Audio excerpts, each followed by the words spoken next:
¿Sí? Buenas tardes, muy buenas tardes a todos. Vamos a iniciar este acto en nuestro salón de actos, que es un acto emotivo y muy especial para todos nosotros. Es la primera de las conferencias de un ciclo al que le hemos dado el nombre de Acércate a la Nacional. Luego pensamos que esto de Acércate a la Nacional quizá daba lugar a equívocos, porque claro, todos los que trabajamos en la Nacional, todos los que conocemos a la Nacional es la Nacional, pero quizá para otra gente no. Pero nos ha movido el corazón a darle el nombre de Acércate a la Nacional. ¿Y qué pretendíamos con este ciclo? Pues pretendíamos algo tan sencillo como dar a conocer a todas esas personas que conocen menos la biblioteca, lo que significa la Biblioteca Nacional para nuestra cultura. ¿Y en quién pensamos? Lógicamente, pues en aquellas personas que saben más de la Biblioteca Nacional porque han dedicado su vida a la Biblioteca Nacional. Y entonces pensamos en tres bibliotecarias: Elena Santiago, Nieves Iglesias, Mercedes de Seus, estarán por aquí, como arranque de esta idea, que es una idea que hoy inicia pero va a tener un largo recorrido, y las llamamos para que nos vinieran a contar qué había sido su vida, entera, más de 40 años dedicadas a la Biblioteca Nacional. Les puedo decir que si no lo han visto, les recomiendo muy vivamente que lo vean, el vídeo que les hicimos, donde las tres explican qué ha significado una vida de entrega a una institución como esta. Es realmente, Elena, emocionante. Yo he disfrutado mucho viéndolo porque me ha recordado a mí misma luchando cada día en esta casa. Y me ha recordado todos estos largos años de profesión bibliotecaria en las que, como muchas de las que estáis aquí, estoy viendo muchas compañeras bibliotecarias, sabéis lo que es la entrega, el compromiso y la vocación por una profesión. Desgranan a lo largo del vídeo una serie de conceptos que son clave en la profesión de unos bibliotecarios. En primer lugar, el amor a las colecciones, el amor a los libros, el saber y el valorar qué es lo que tenemos entre manos. Qué bonito, cómo sois capaces de decirlo. Luego, un sentimiento de agradecimiento. ¿Qué es lo que han recibido a lo largo de estos 40 años de estas colecciones? El saber que ellas mismas, el conocimiento que ellas mismas han podido recibir y cómo lo han transmitido a sus compañeros. Ese enriquecimiento que no solamente es intelectual, sino que también es personal y humano. Y luego dos palabras que me han emocionado y que comparto totalmente y que todo el mundo que trabaja en esta casa me va a entender. ¿Cómo se definiría su paso por la Biblioteca Nacional? Tesón y esfuerzo. Y efectivamente es una profesión con muy pocos recursos, pero que a base de tesón y esfuerzo y de creernos de verdad lo que hacemos, conseguimos sacar las cosas. Es delicioso ver cómo a lo largo del vídeo cuentan lo que es la historia de una profesión. 40 años, una profesión que ha cambiado con las tecnologías de la información de manera radical. Han pasado de las fichas en papel a las fichas los registros, ya no fichas, automatizados, es decir, a trabajar con bases de datos. Pero su vida no solamente es esto, es también el reflejo de la evolución de nuestra sociedad en estos 40, 50 años, porque cuentan también cosas tan deliciosas de cómo, por ejemplo, era imposible venir a trabajar con pantalones. Es el reflejo de la lucha de la mujer, no solamente de las bibliotecarias, de la mujer intelectual, por encontrar un lugar en una sociedad en unos años muy difíciles, realmente. Pero que conste que ganamos, ¿eh? Y a pesar de todo esto, un sentimiento continuo de agradecimiento hacia esta institución. Con lo cual, yo no tengo más que agradecerles de verdad de corazón a las tres esta aportación que nos han hecho, que es preciosa tanto profesional como humanamente hablando. Darles las gracias como directora de la Biblioteca Nacional por todo lo que aquí han dejado y decirles que las vamos a aprovechar mucho, todo lo que se dejen, todo lo que podamos. Tenemos un proyecto que vamos a lanzar en las próximas semanas, que es nombrar bibliotecarios eméritos, es decir, todas aquellas personas que han pasado por esta casa y que quieran seguir colaborando con la Biblioteca Nacional, que puedan tener un estatus de relación reglada con la biblioteca.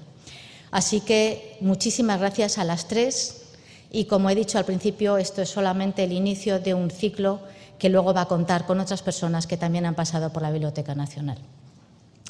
Gracias también a la Fundación de Amigos, es una joven fundación que nos ha ayudado en este ciclo, nos está ayudando en otras actividades culturales y queremos que todos ustedes se hagan amigos de la Biblioteca Nacional oyendo estos testimonios. El testimonio que tenemos hoy, el primero, es el de Elena Santiago. Yo creo que no voy a decir prácticamente nada para presentarla, puesto que tienen su currículum escrito en las hojitas que les hemos dado en la entrada, de su dilatada vida profesional de servicio a la biblioteca y, sobre todo, de servicio y de vocación para dar a conocer nuestro Departamento de Bellas Artes. Solamente voy a decir una cosa que yo creo que sí que es muy importante destacar. Elena Santiago es un referente, y no solamente es un referente en el mundo bibliotecario, cosa que es relativamente fácil serlo, es un referente en todo el mundo que se dedica al conocimiento y al estudio en España y fuera de España de lo que es la estampa, el grabado y la historia de las colecciones de la Biblioteca Nacional. Es la persona que mejor las conoce, es la persona que mejor, desde luego, las ha difundido a lo largo de su vida y sigue siendo un referente para darlas a conocer. Así que, Elena, muchísimas gracias. Gracias por haber aceptado nuestra invitación, pero sobre todo, gracias de corazón por todo lo mucho que has dejado a la Biblioteca Nacional. Muchas gracias.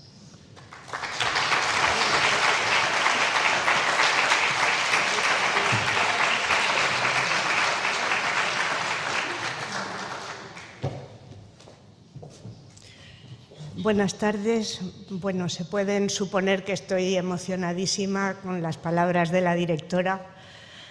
Todo lo que ha dicho es cierto, todo lo que ha dicho referente a lo que las tres bibliotecarias que vamos a hablar aquí hemos hecho, hemos vivido, hemos disfrutado, y también quiero decirles que para nosotras realmente ha sido un privilegio grandísimo trabajar en la Biblioteca Nacional, por los fondos que hemos manejado, por los compañeros que hemos tenido, por el ejemplo que nos han dado, y siempre con la seguridad de que mientras exista la biblioteca existirá la cultura, y la cultura es lo mejor que tiene este país. Realmente pues ha sido un orgullo trabajar aquí. No me temo que la conferencia va a ser un poco larga, porque realmente resumir en qué consisten los fondos del Servicio de Dibujos y Grabados es muy difícil. Pero he dividido la conferencia en dos partes. La primera va a ser un recorrido maratoniano por los distintos tipos de materiales gráficos que hay en la colección. Y la segunda parte, que es a la que se refiere el título, es explicar un poco que los dibujos, los grabados, las fotografías, que no solo son obras de arte, son mucho más. Porque de una manera muy simple se puede decir que materiales gráficos son aquellos en los que la imagen constituye su valor fundamental, sea de carácter informativo o artístico, y se han podido realizar por procedimientos manuales o mecánicos de cualquier tipo y sobre los soportes más diversos. Los materiales gráficos contienen tanta información como los textos, son tan representativos de la mentalidad, de los gustos, las creencias, los usos y costumbres, el arte y la cultura de una sociedad, que sin ellos, sin la información visual que proporcionan, sería muy difícil la reconstrucción y el entendimiento del pasado y del presente. Debido a su gran capacidad para transmitir ideas y mensajes que pueden llegar hasta las personas más iletradas, por una parte siempre han sido manipuladas por el poder, y por otra, a menudo han sido interpretadas de una manera subjetiva y partidaria. Ninguna imagen es desechable, todo puede tener interés para un investigador. Son fuentes primarias tan importantes como los documentos o los libros.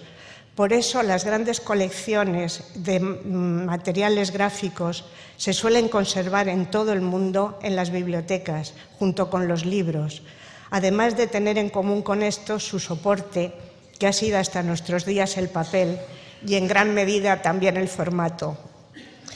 Los libros son la memoria textual de nuestra civilización, los materiales gráficos la memoria en imágenes.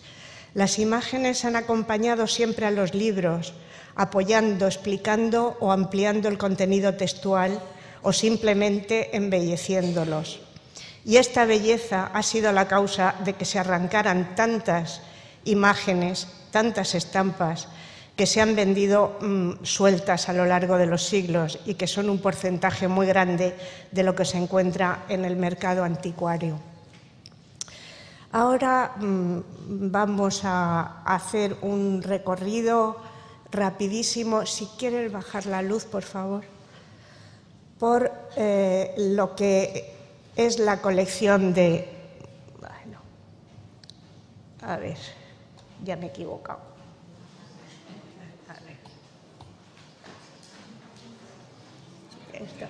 Es que le he dado a este en vez al otro. Ya está.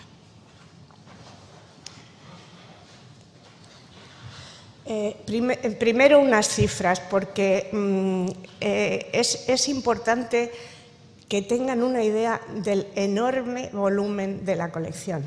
No es una colección cualquiera, la de la Biblioteca Nacional es la mayor colección de materiales gráficos del país.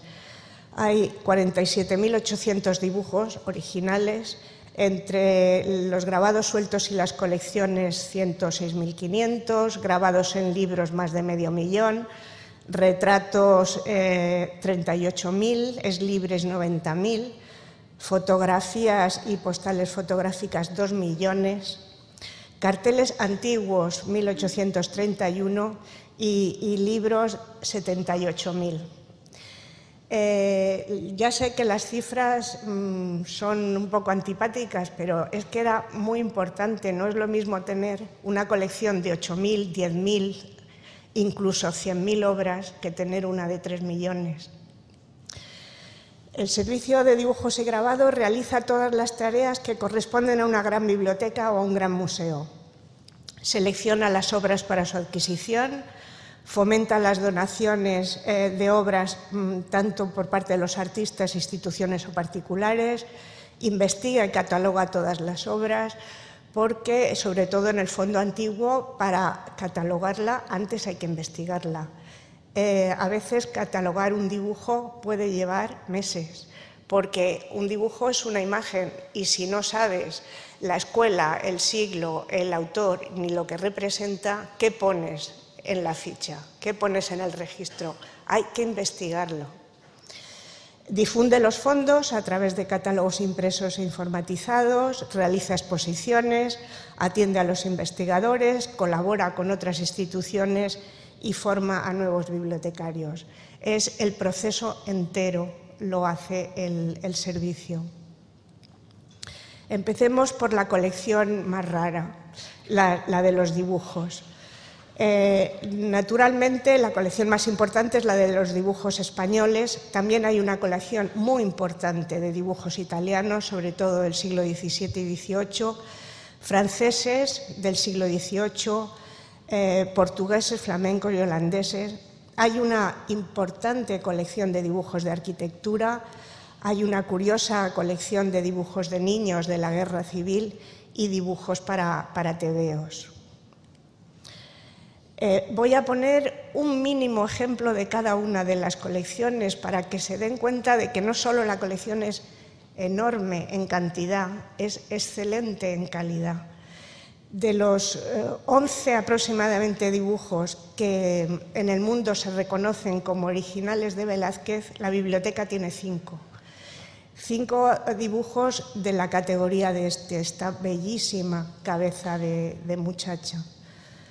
Y tiene dibujos de Murillo, como este de la última época en la que Murillo está pintando esos cuadros maravillosos de tonos gris-plata, vaporosos. Pues este dibujo corresponde a ese último periodo de la vida de Murillo. Aunque la gran colección de dibujos de Goya está en el Museo del Prado, también la Biblioteca Nacional tiene una pequeña selección, una selección tan buena como este exquisito desnudo de mujer de Goya, que es del periodo en que estaba grabando la serie de Los Caprichos. El perfil del cuerpo de esa mujer desnuda es realmente como un homenaje a la Venus de Velázquez, a la Venus del espejo de Velázquez. Y de la última etapa de la vida de Goya, contrastando con el anterior, dibujado al final de su vida, cuando está pintando las pinturas negras de su casa, y es un dibujo preparatorio para una litografía, la última técnica de grabado que prueba Goya, porque Goya siempre va avanzando a lo largo de su vida y siempre prueba todo, y esta es ya de su etapa final. Hay una excelente colección de dibujos del siglo XIX, entre otros un precioso álbum de Vicente López. Es un mundo exquisito, refinado, con una técnica asombrosa. Pero también hay dibujos del siglo XX. La colección no se ha parado nunca, no solo por una serie de dibujos que entraron por la Junta de Incautación y Recuperación, sino que hubo un tiempo en que se podían comprar dibujos y se intentó tener representaciones de todos los grandes pintores que había en España en ese momento. La colección de dibujos de niños de la Guerra Civil es muy curiosa. Se compró pensando que eran un testimonio muy importante de lo que aquí había pasado. Estos los dibujaron los niños que se sacaron del Madrid bombardeado durante la guerra, bombardeado por las tropas franquistas, y que se llevaron a las colonias que se montaron a lo largo del Mediterráneo para salvarlos, para seguir dándoles clase, para alimentarlos. Pero entre las tareas que hacían eran dibujar, y los niños dibujaban lo que habían visto, lo que recordaban. He procurado a lo largo de la charla poner junto a las muestras de las obras los catálogos que se han hecho de las exposiciones, porque la biblioteca siempre ha tenido vocación de enseñar lo que tenía. La biblioteca no es un lugar recóndito y escondido. La biblioteca ha hecho exposiciones siempre y siempre las seguirá haciendo. Entre los dibujos extranjeros, ya les comenté que la colección más importante es la de dibujos italianos, gracias a dos grandes coleccionistas, Valentín Carderera y José de Madrazo.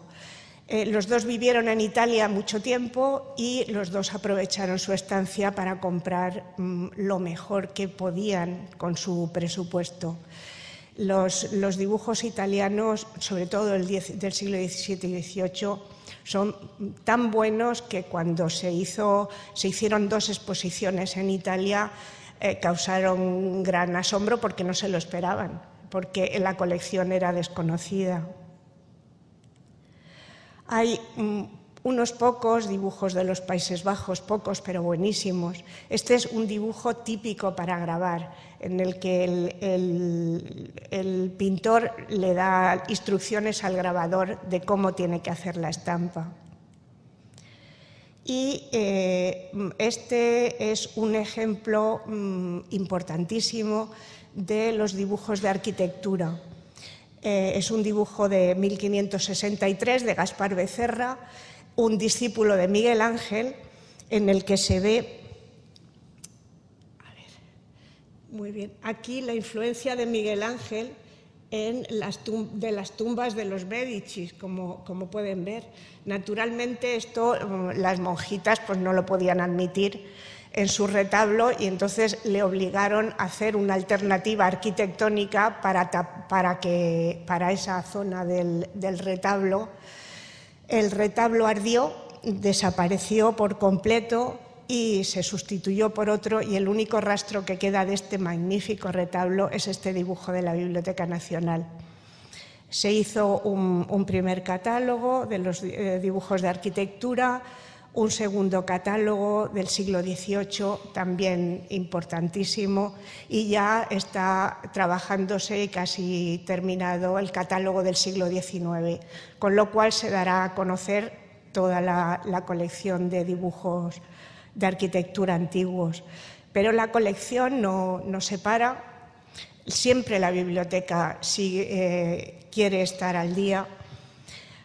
Tuvo una fantástica donación de dibujos de arquitectura del arquitecto y urbanista Secundino Zuazo, que tuvo una importancia extraordinaria no solo para Madrid, porque él hizo el proyecto de urbanización de la zona norte de Madrid, él hizo todos los planos de los nuevos ministerios que se conservan en la Biblioteca Nacional, donde está desde los levantamientos del suelo hasta las ventanas. Hizo edificios tan emblemáticos que ahora se están alterando, como fue el Palacio de la Música, por ejemplo. Muchos como la Casa de las Flores. Secundino Zuazo es un arquitecto fundamental y todos los planos y prácticamente todo su archivo está aquí.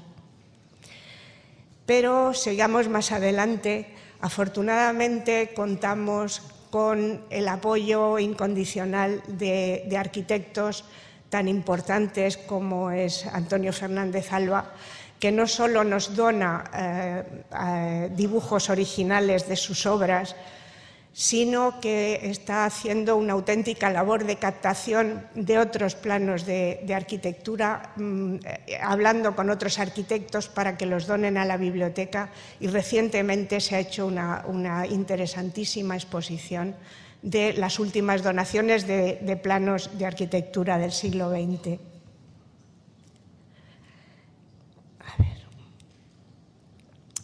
Pero pasemos a otra gran colección de materiales gráficos, que son los grabados. A ver, estampas o grabados originales. Se llaman estampas o grabados indistintamente, a la misma cosa. Estampa es el resultado de estampar lo que está grabado en una plancha. Y por extensión se llaman grabados a lo que son en realidad estampas. Las cantidades del volumen de la colección también es enorme. Hay 146.000 estampas sueltas en colecciones y más de 500.000 formando parte de libros. Y la biblioteca conserva no solo estampas españolas, sino también excelentes colecciones de estampas, sobre todo italianas, del 16 y el 17, francesas del 17 y el 18, flamencas, holandesas, alemanas del 16, inglesas, sobre todo el 18, portuguesas e incluso japonesas.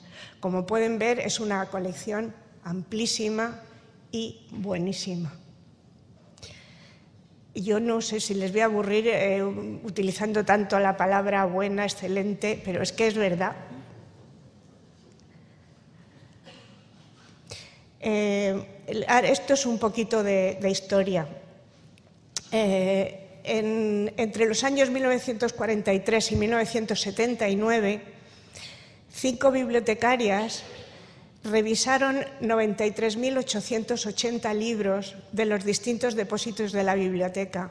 Esto lo sabemos porque está apuntado en cuadernos manuales. O sea, son cifras que no nos inventamos, estas son exactas. Así como antes decimos aproximadamente, estas son exactas. Con las fichas que hicieron, bueno, también hay que decir que las hicieron revisando todos los depósitos de la biblioteca, que entonces hacía un frío tremendo y en verano se pasaba un calor horroroso. Fueron 5 bibliotecarias ejemplares que dedicaron también su vida a la biblioteca y hay que hacerles un homenaje. Con esas más de 400.000 fichas, hicieron 9 ficheros manuales que se siguen utilizando, y de grabadores españoles, extranjeros, grabadores anónimos, autores de composición, temáticos, de retratos españoles, de retratos extranjeros, de heráldica y de libros ilustrados. Y con ese material se seleccionó el grabado español, se catalogaron más a fondo los grabados españoles y entre 1981 y 85 se publicó el repertorio de grabados españoles de la Biblioteca Nacional, que ha sido la base de todas las investigaciones sobre grabado español que se han hecho después. No solo por parte de la biblioteca, sino por parte de todos los investigadores. Sin el repertorio no se hubiera podido conocer ni investigar el grabado español. En una segunda etapa, a partir de 1988, la biblioteca empieza la informatización de sus fondos y desde el 88 hasta ahora se ha hecho una grandísima labor de volcado y de informatización, no solo de estos fondos que había entonces, sino de todos los que han entrado a continuación, que son muchísimos. Estos son los 4 volúmenes del repertorio de grabados españoles, que ya están volcados todos en Internet, y todo lo que ha llegado después está en Internet y accesible. Otra etapa será poco a poco ir incorporando todas las imágenes a los registros. Entre estas estampas pues hay desde el siglo XV, como esta curiosísima de la muerte asaeteando al género humano, que es una xilografía.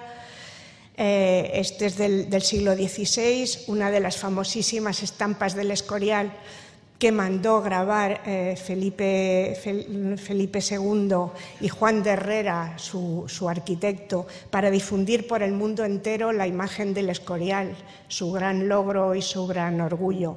Es una obra magnífica que ha hecho que se admire este edificio en el mundo entero. Y luego hay miles y miles de frontispicios de libros del siglo XVII que, como este que ven, son como el resumen del contenido del libro en imágenes, en el que cada uno de los pequeñísimos elementos que aparecen en la imagen tiene un significado simbólico y todos juntos cuentan o transmiten el mensaje que quiere transmitir el libro. Unas veces en el propio libro está la explicación de la imagen, otras veces hay que interpretarla y realmente el interpretarla es una cosa interesantísima. No digo que es un juego porque es difícil, pero sí que es muy, muy interesante. No solo grababan los grabadores profesionales, también algunos pintores grababan con técnicas diferentes. Este es un grabado al aguafuerte, que es una técnica mucho más accesible a los no profesionales del grabado, que ellos graban sobre la capa que recubre la plancha metálica, que después se sumerge en el ácido, y el ácido o agua fuerte es el que hace los surcos en la plancha, que luego son los trazos de la imagen. Entonces, esto es un grabado al aguafuerte de Murillo, un grabado maravilloso que tiene además la importancia que es una prueba única, no se conoce otro en el mundo. Se ve que lo hizo por probar y no hizo una edición. Pero en el siglo XVIII ya los grabadores españoles ya han aprendido, se les ha enviado a Francia a aprender o a Italia y graban de una manera muy profesional. El grabado de la izquierda es de Manuel Salvador Carmona, el grabador profesional más importante del momento, el gran rival de Goya, y el de la izquierda es un homenaje a Carlos III, una típica imagen barroca, mientras que la derecha es una imagen del Quijote de la Academia. Es el Quijote que la Academia de la Lengua decidió publicar y se planteó como una empresa nacional para dignificar lo que era la gloria de las letras españolas, el Quijote, que fue una empresa en la que se utilizaron los mejores medios que había en ese momento. Se buscó el mejor papel, la mejor tipografía, a los mejores pintores para que hicieran los dibujos que luego grabaron los mejores grabadores. Y el resultado es realmente importantísimo. Y con la imagen que del Quijote da la Academia se contrapone a las imágenes un poco ridículas del personaje que estaban dando los franceses con sus grabados. Llegamos a Goya. Así como las planchas originales grabadas por Goya están en la Calcografía Nacional y los dibujos originales de Goya están en el Museo del Prado, la gran colección de estampas está en la Biblioteca Nacional. Es una colección extraordinaria, gracias a la cual se puede seguir toda la evolución que han sufrido las planchas de Goya, porque al conservarse las planchas se han ido estampando a lo largo de los siglos. Hasta el siglo XX han seguido estampándose, la calcografía ha seguido estampando las planchas de Goya, pero claro, no es lo mismo una primera edición de Goya que una edición hecha en el siglo XX. La Biblioteca Nacional tiene casi todas las ediciones, que son muchas, y tiene también estampas únicas como esta de La prisionera, única porque iba a formar parte de la serie de los caprichos, pero como está toda grabada con una técnica, el aguatinta, que es muy difícil, y está grabada tan sutilmente que Goya pensó que no iba a aguantar la edición, no iba una edición de miles de ejemplares, pues al final no la incluyó dentro de la serie. Es un dibujo, es una imagen maravillosa, es una aguatinta exquisita que realmente se ve el lado compasivo de Goya. Goya siempre está de parte del hombre y eso se ve en todas sus series.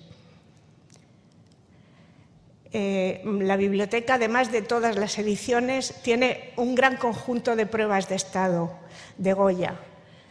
Las pruebas de estado son las pruebas que van haciendo los grabadores para ver cómo les va quedando el trabajo sobre la plancha. Entonces, claro, son unas pruebas muy frescas, muy inmediatas. Esta es interesantísima porque, además de ser una buenísima prueba de estado, es que se ve lo moderno que es Goya, es que es casi una instantánea. Esto es el resultado de su viaje a Zaragoza, cuando Palafox le llamó para que viera los desastres que habían hecho los franceses, y es como si en ese momento hubiera caído una bomba sobre el tejado de una casa y se hubiera derrumbado el suelo.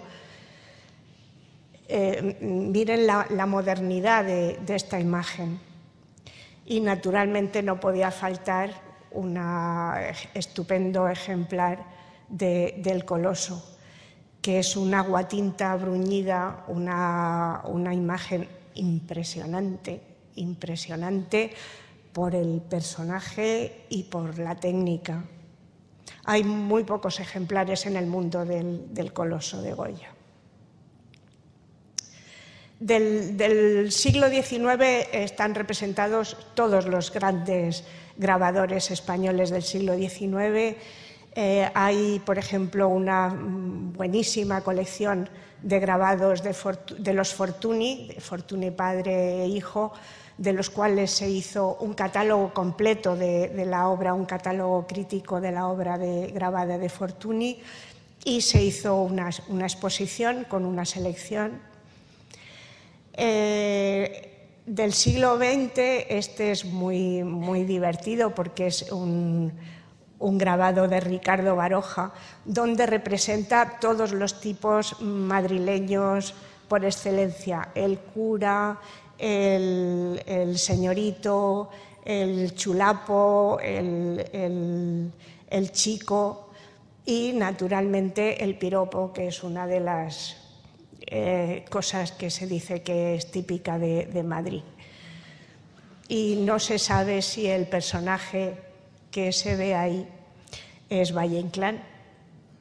Realmente, desde el principio de la sección de Bellas Artes se ha fomentado mucho la donación de las obras hechas por los artistas, el acercamiento a los artistas, para decirles que si quieren estar pues junto a Goya y a Rembrandt y a Durero, pues que donen a la Biblioteca Nacional lo mejor de sus obras, que aquí se va a conservar para siempre, se va a estudiar y se va a difundir.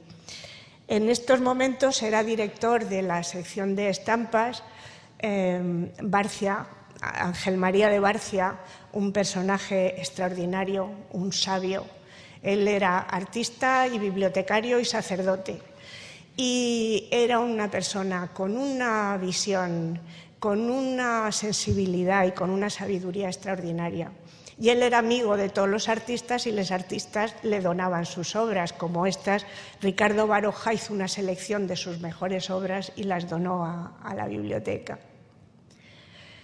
No solo entran obras por donación, algunas por compra, pero también por depósito legal, porque la ley de depósito legal de impresos también afecta a los impresos originales. Por este medio, por el depósito legal, entró, por ejemplo, la tauromaquia de Picasso, y como anécdota les contaré que la primera vez que se expusieron juntas la tauromaquia de Picasso y la tauromaquia de Goya fue aquí en la Biblioteca Nacional en 1973. Luego ya ha sido esto muy frecuente, pero fue la biblioteca la que primero lo hizo, y aquí se ve la interpretación de la misma suerte por los dos grandes, Goya y Picasso. Las donaciones se han fomentado siempre, se han apoyado, de manera que en este momento la colección de grabado contemporáneo de la Biblioteca Nacional es buenísima y grandísima. Y están representados los buenos grabadores de todo el territorio español, desde Andalucía al País Vasco, desde Levante a Extremadura, y eso es una labor que tiene que continuar, porque aquí es probablemente el único centro donde se podrá seguir estudiando la historia del grabado español, porque aquí estará todo. Lo que pasa que es difícil, lleva trabajo, lleva mucho tiempo, contactos, pero es fundamental para el futuro. Se han hecho una serie de exposiciones, al principio se hicieron monográficas, luego hubo que hacer selecciones porque eran tantas las donaciones que había que seleccionar, pero poco a poco se han ido publicando, primero en papel, ahora en soporte informático, pero ahí seguimos. Y pasamos a los grabados italianos. Como les he dicho, Carverera no solo compró dibujos, compró muy buenos grabados, como este de Andrea Mantegna. Es el renacimiento, es la entrada, la recuperación de lo clásico a finales del siglo XV. Esta figura. Uy, perdón. Esta figura parece una auténtica escultura clásica. Tienen una fuerza, un volumen y una presencia extraordinarias. Mantegna es uno de los grandes grabadores que ha habido y está bien representado en la Biblioteca Nacional. Pero no solo el siglo XVI está muy bien representado, sino, por ejemplo, hay una extraordinaria colección de Piranesi, extraordinaria, donde están todas sus series. Desgraciadamente de las cárceles faltan dos estampas, pero de todas las demás y ejemplares de muchísima calidad. En cuanto a los grabados alemanes, la colección también es muy buena. Nuestra compañera Concha Huidobro ha dedicado su vida prácticamente a catalogar, a estudiar los grabados alemanes y de las escuelas del norte, y ha ido publicando catálogos importantísimos como estos que ven aquí, porque de Durero, por ejemplo, están casi toda su obra gráfica, tanto las silografías, los grabados en madera como los grabados en metal, y en unas pruebas tan buenas como esta, que es la representación de la unión del Renacimiento italiano con el Renacimiento de las escuelas del norte, con una prueba llena de matices, porque es una prueba muy temprana en la que los blancos son muy blancos, los negros son aterciopelados, las figuras tienen un volumen extraordinario. Y como ven, es una típica representación del Renacimiento también. Cada pequeño elemento del grabado tiene su significado y su simbología. Lo he traído porque es muy curioso, porque es la primera vez que a través de la estampa se conoció la imagen de un indio americano. Ven que está con una mazorca de maíz. Esto acababa de llegar a Europa gracias a los españoles. Esto forma parte de un gran triunfo, de una gran serie de estampas en las que está hecha en honor al emperador Maximiliano, el abuelo de Carlos V, y donde se ven la potencia de la familia, que en ese momento era lo que más se primaba. La colección de grabados flamencos y holandeses también es importantísima. También la ha catalogado Concha Huidobro, siempre con la colaboración de otras personas, y la verdad es que en este momento la colección está muy bien estudiada y dentro de poco va a haber otra. Se han hecho varias exposiciones donde se ha mostrado lo mejor de la colección y se van a seguir haciendo exposiciones. Esta imagen la he elegido para que se vea cómo las estampas se han utilizado siempre como un instrumento de propaganda importantísimo.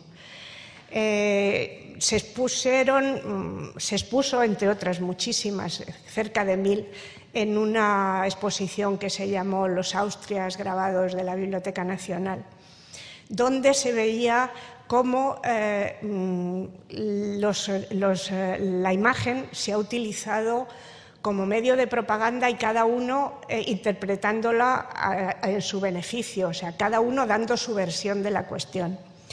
Esto son grabados para hacer unas copas de oro o de plata, donde se ridiculizaba al duque de Alba en las guerras de Flandes, en la guerra de independencia de las provincias unidas del norte de los Países Bajos contra España, y entonces se ve al duque de Alba que si se giraba la copa y se ponía el bufón en la parte de arriba, se convertía en un personaje, en vez de terrible, en un personaje ridículo. Y en lugar de eso, Guillermo de Orange, que era el gran defensor de las libertades de los Países Bajos del Norte era el capitán de la Prudencia. Se dice que mientras España enterraba la plata de América pagando a los tercios de Flandes, los holandeses y los alemanes inundaban el mercado de grabados.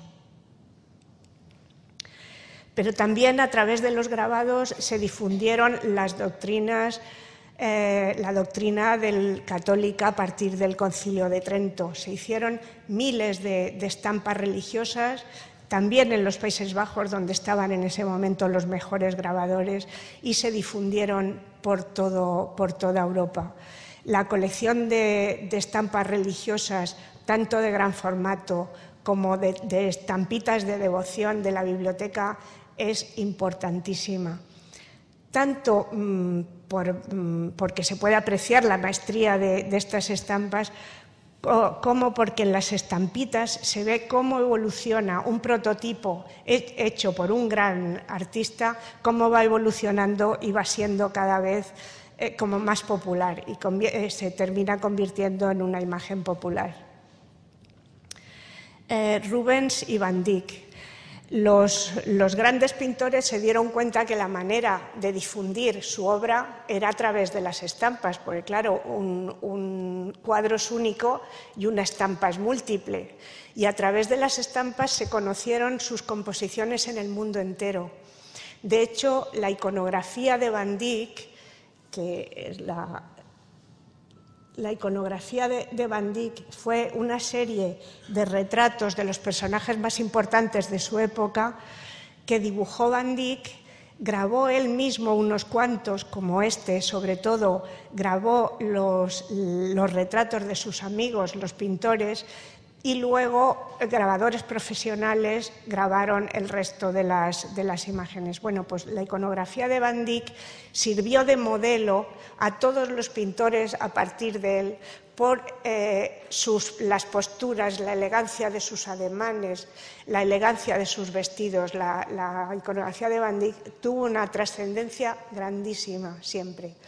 Y Rubens se rodeó de los mejores grabadores de ese momento, que difundieron sus cuadros por toda Europa.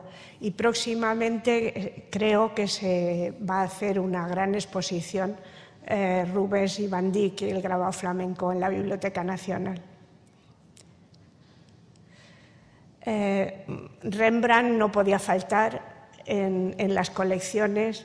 Afortunadamente la biblioteca tiene buenos grabados de Rembrandt, algunos de los cuales son tan extraordinarios como este autorretrato, en el que Rembrandt deja claro que los artistas no son unos meros artesanos, que ellos son personas que se pueden rodear y codear con la alta sociedad y se pueden representar casi como grandes nobles, como en esta.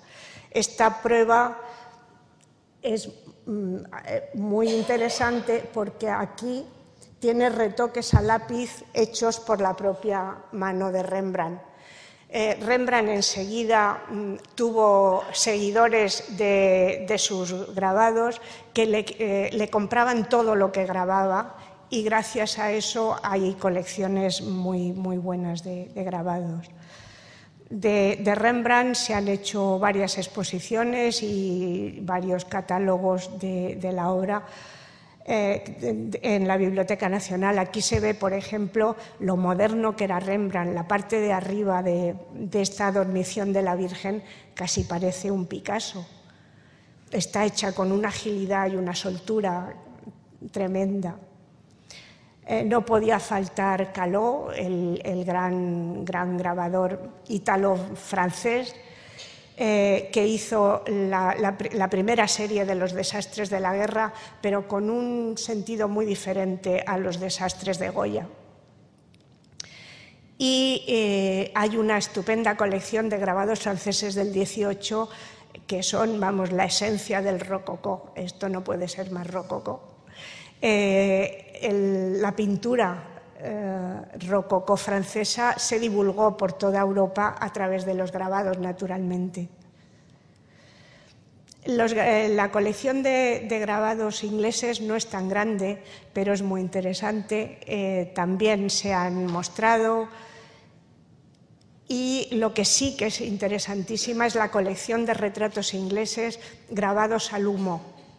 Una técnica muy difícil, pero que tiene la ventaja de dar unas calidades extraordinarias. Unos negros aterciopelados, unos blancos brillantes aprovechando el blanco del papel, y la colección de retratos ingleses es excelente, en la cual hay algunas pruebas también rarísimas. Y también hay incluso estampas japonesas que también se han catalogado y se han mostrado. Bueno, pasemos a otra colección, la enorme colección de fotografías, de materiales fotográficos, más de 2 millones de obras. Las colecciones fotográficas no son una colección, están formadas por muchas colecciones a su vez, donde están representados los fotógrafos más importantes del siglo XIX, gracias a los cuales tenemos imágenes no solo de cómo era la España del siglo XIX en cuanto a monumentos, paisajes, sino también a cómo eran la burguesía del momento. En 1989,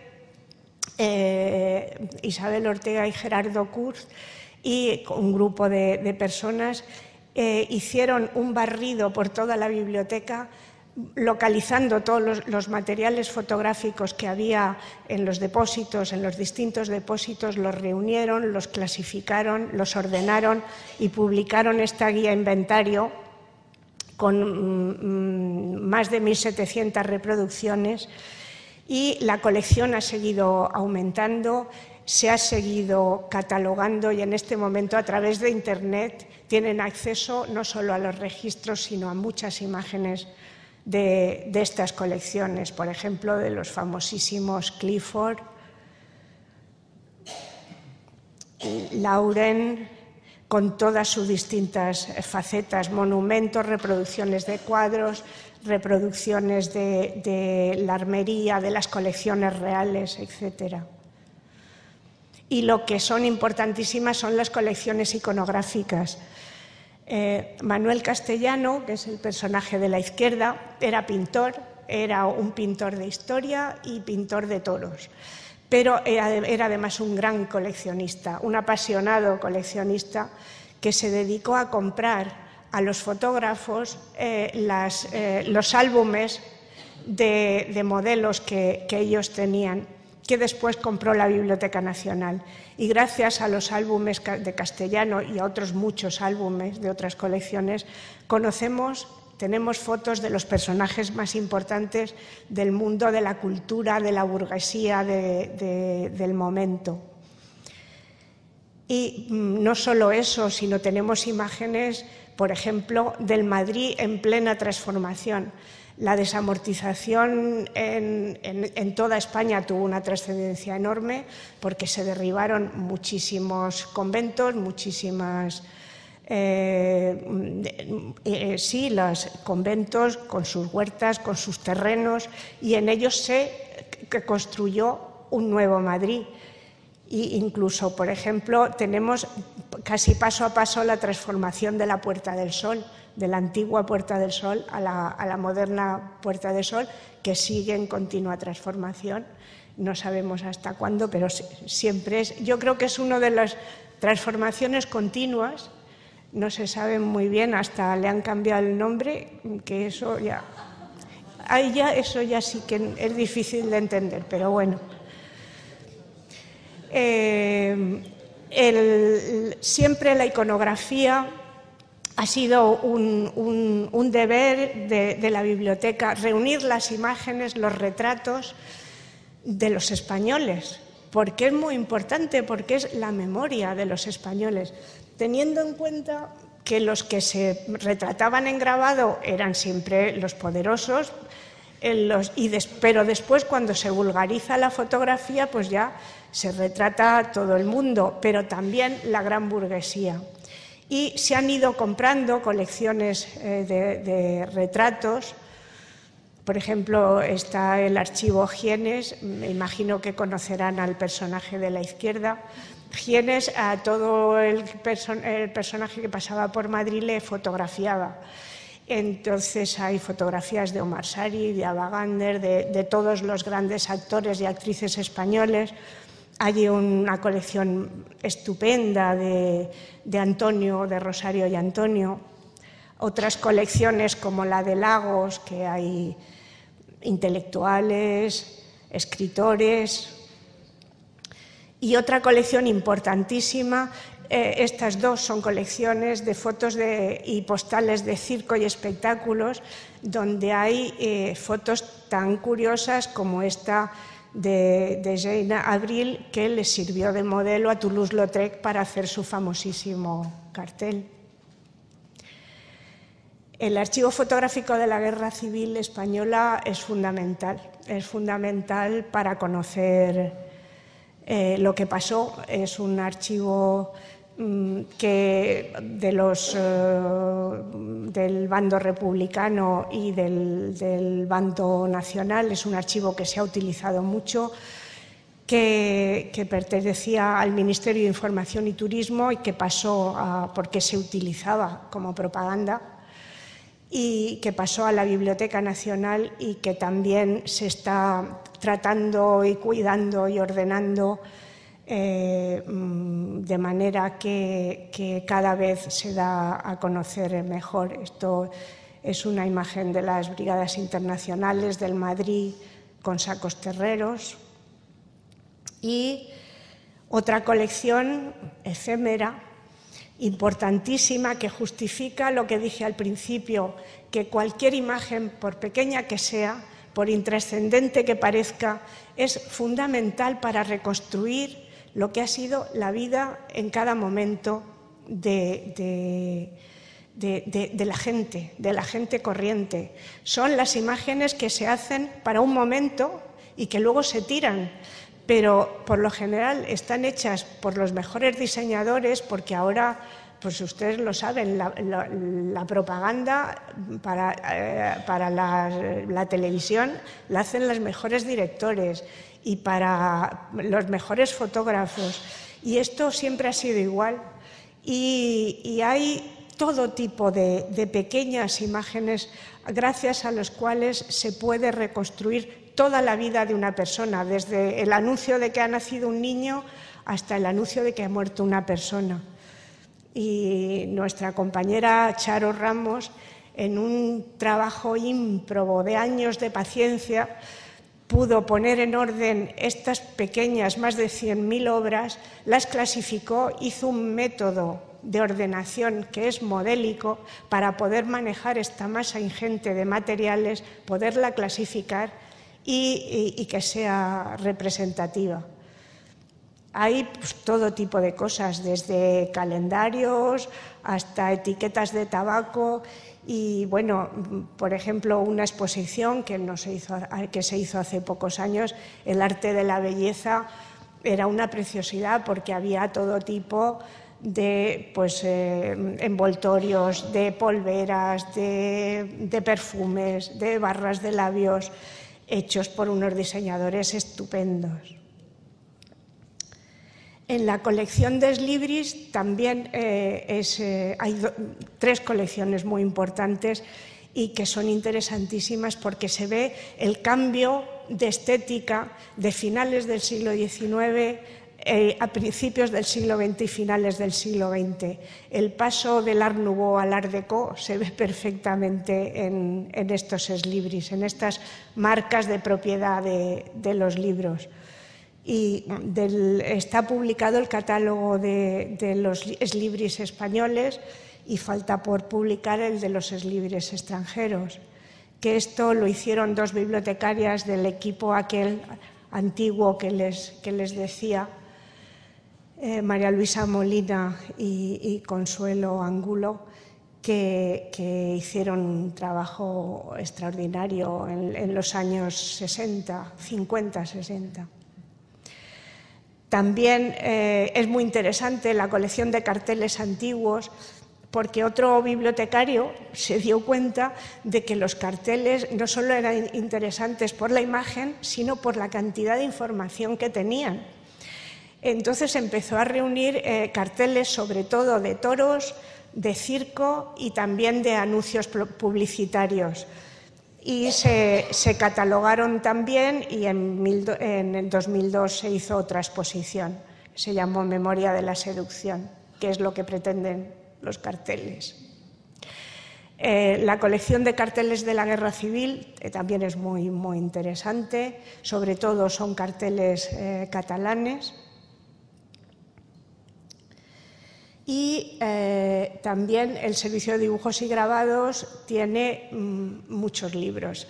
Tiene 4 bibliotecas, una con grabados originales, una colección de libros de artista estupenda, una biblioteca especializada en dibujo, grabado y fotografía, que es la que se usa para investigar los materiales, y luego una biblioteca de arte en general también muy, muy buena.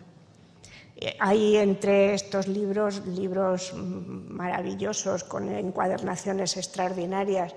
Estos, por ejemplo, que regalaba la rama francesa de los Borbones a la rama española. Los primos de Felipe V y los hermanos le mandaban estos libros con estas encuadernaciones, llenos de grabados donde se representan todos los fastos, las bodas, los entierros, los desfiles, etcétera, etcétera. Ahora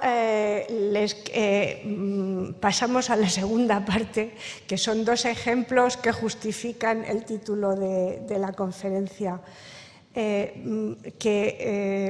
Quería que vieran que no solo las imágenes son bellas, sino que son muy, muy representativas, son absolutamente la plasmación de lo que nos quieren transmitir sobre ellos los personajes que se hacían retratar. Un ejemplo muy característico es este retrato de Carlos V, ideado y grabado por Enea Vico, según una pintura de Tiziano. También se expuso en la exposición aquella de los Austrias en la Biblioteca Nacional, que fue la última exposición que hizo Elena Páez, que fue directora de la sección de Bellas Artes durante muchísimos años. Y allí lo que se quiso mostrar es una mínima selección, aunque había cerca de 1000 obras en la exposición, de cómo se ha contado la historia en el siglo XVI y XVII. Y esto es un ejemplo de que en una hoja se puede contar toda una historia.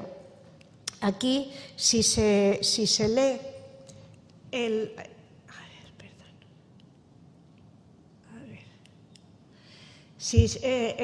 esta imagen se puede leer de abajo arriba, de arriba abajo o en sentido horizontal.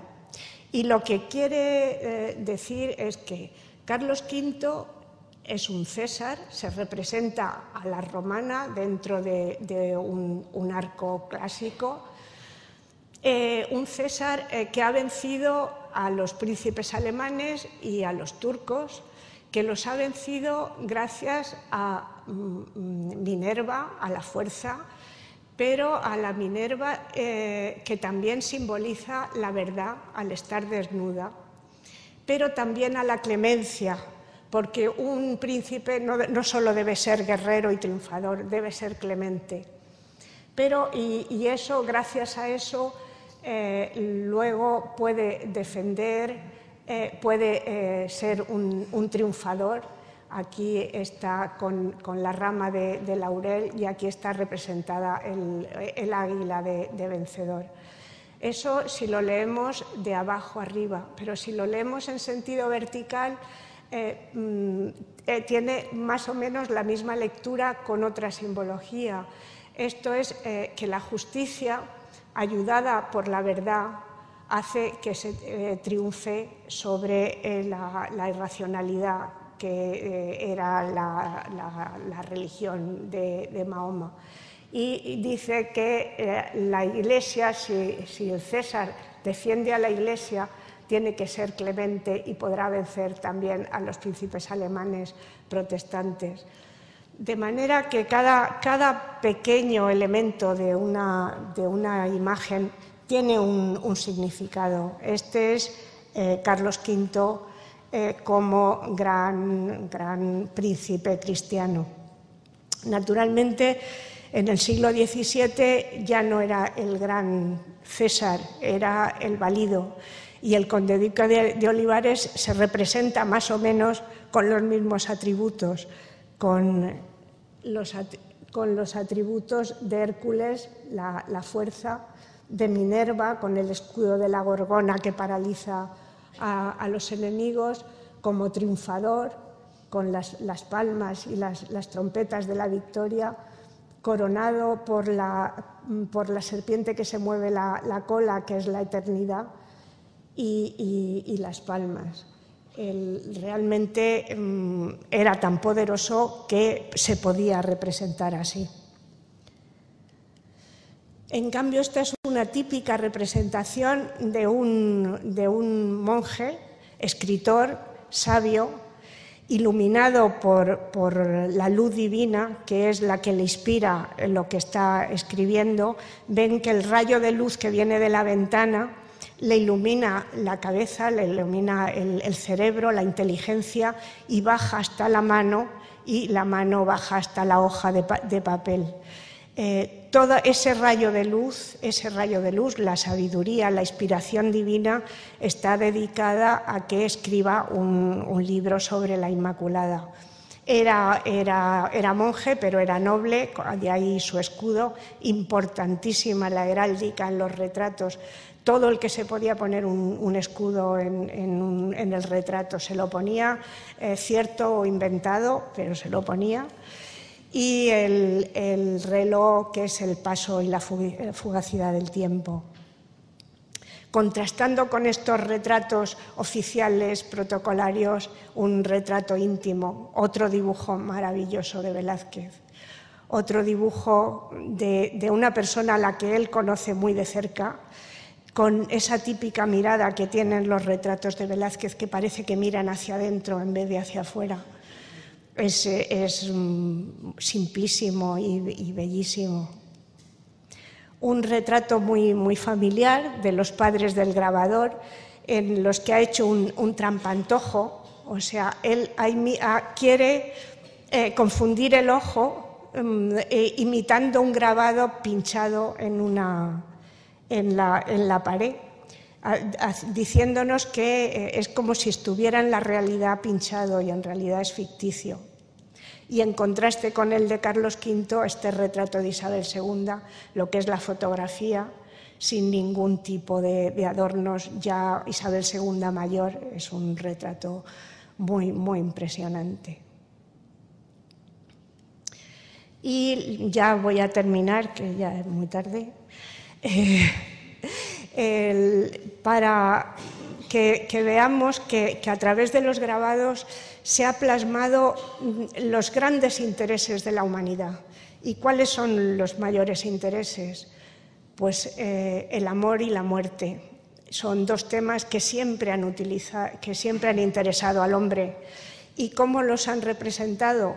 Pues de esta manera tan compleja.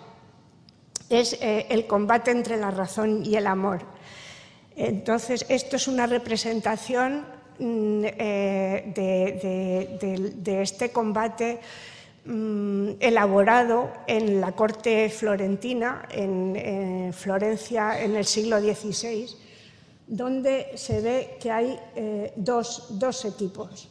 el equipo de la razón, que está acaudillado por Apolo. Aquí está Júpiter sentado en su águila, que es aquí la razón profunda. Aquí está Minerva, desnuda y la verdad, que es la sabiduría.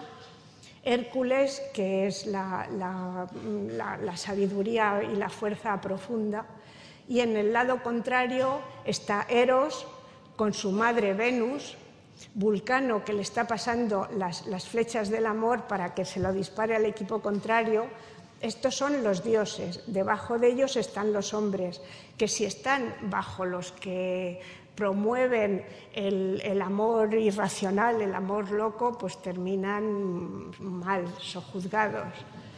Mientras que arriba la inteligencia parece que le está diciendo a Venus que se temple, que tenga cuidado.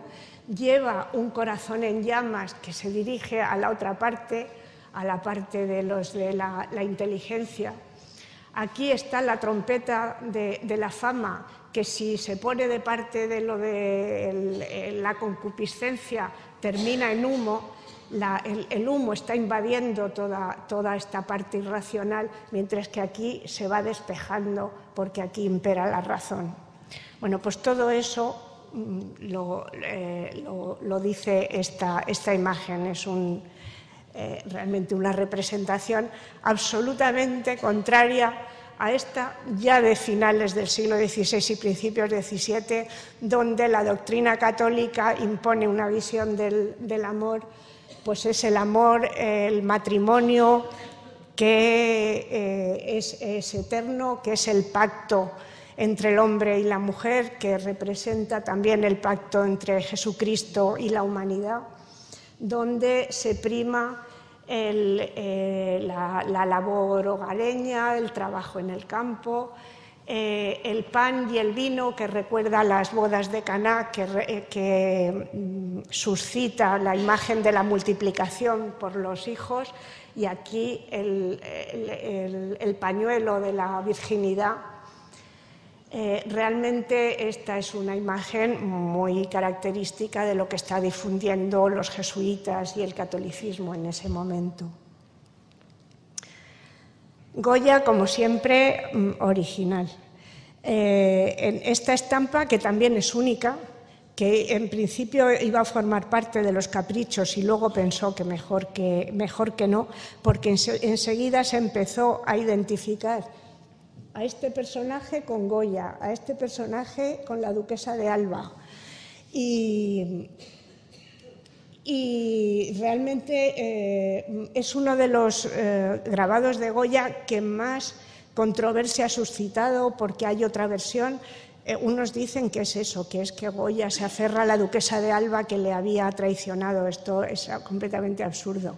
Ahora hay otra interpretación que dice que es el artista aferrándose a la imaginación porque quiere llegar al castillo de la gloria. Y mientras que el dinero, que está en la parte de abajo, le pone y le ata mucho en tierra. Y que alrededor de todo el arte pues hay mucha mentira también. El lado trágico del amor y de la muerte. Esto es en un desafío por amor, en un duelo. Él ha muerto y ella desesperada le abraza. El amor trágico lleva a la muerte. Y fíjense en esta estructura que hay en la parte de atrás de este maravilloso grabado de Goya. ¿De dónde procede? De un grabado de Rembrandt. Los grandes artistas se saben mirar muy bien. Rembrandt admiraba muchísimo a Durero, Goya admiraba muchísimo a Rembrandt, de hecho tenía grabados de Rembrandt, y Picasso mira a los tres, a los anteriores, y se inspira en ellos. Pues este grabado es una muestra del amor y de la muerte, del amor de Cristo por la humanidad, por la cual murió, y de su muerte y del amor de la humanidad que le baja de la cruz con todo el cuidado del mundo y esta mano maravillosa de un ser que no se ve, que representa a la humanidad, que intenta cogerle la cabeza para que no se caiga. Este grabado también de la Biblioteca Nacional es una de sus obras maestras. Y esto es lo que les quería enseñar, que a través de los grabados se puede ver lo mejor de nuestra cultura, lo mejor de lo que ha sido la sociedad, también de lo peor, pero que en una hoja pequeña, en blanco y negro y de papel, puede haber no un mundo, sino 1000 mundos. Y que todo esto está en la Biblioteca Nacional.